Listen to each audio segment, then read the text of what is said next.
আমাদের যাদের যা যা প্রস্তাব ছিল সব তো লিখে দিয়েছি। ওই লেখাগুলো একসাথে টানলে দেখেন না ওর মধ্যে কোনটা কোনটা সবার মেলে, সেটাই তো ঐক্যবদ্ধ।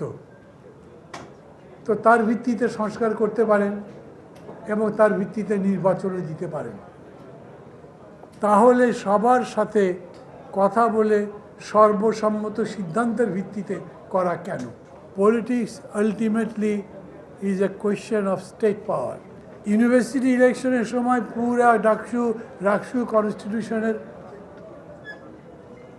সংস্কার চাই। আমি 2 বার ডাকসুর ভিপি ছিলাম, একবার চাকসুর জিএস ছিলাম। কোনো দিন দেখি নাই যে বিশ্ববিদ্যালয়ের ভাইস চ্যান্সেলর চাকসু, রাকসু বা ডাকসুর কনস্টিটিউশনে হস্তক্ষেপ করে। কনস্টিটিউশনে হস্তক্ষেপ রাষ্ট্রের ক্ষেত্রে হয়, প্রেসিডেন্ট করে, আর্মি করে, অন্য জায়গায় করে।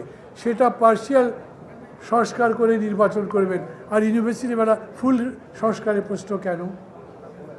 তার কারণ হচ্ছে ডাকসুতে যারা জিতবে কমনলি একটা ধারণা যায় যে ওরা বোধহয় দেশের নির্বাচনে জিতবে, এবং দেশের নির্বাচনই সবচেয়ে বড় রাজনৈতিক প্রশ্ন। আবার বলি, কথা লম্বা করব না। যেভাবেই দেখেন, আমার ডান পাশে জনাব সালাউদ্দিন বসে আছেন, we have very good relation, বোঝেন। টুকু ভাইয়ের সঙ্গেও বহুদিনের সম্পর্ক, কিন্তু তারপরে আমি তো বিএনপি করি না।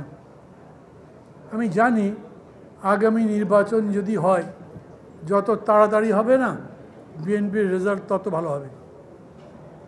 আর বিএনপির রেজাল্ট ভালো হলে বিষয় এরকম দাঁড়াবে, আগামী দিনের রাষ্ট্র বিএনপি চালাবে। আমি বিএনপির কাছে আশা করতে চাই, যেই সংস্কারের জন্য এত মানুষ জীবন দিল, যেই নতুন বাংলাদেশের জন্য এত যুবক অঙ্গহানি হলো, বিএনপি যেন সেই কমিটমেন্টে থাকে।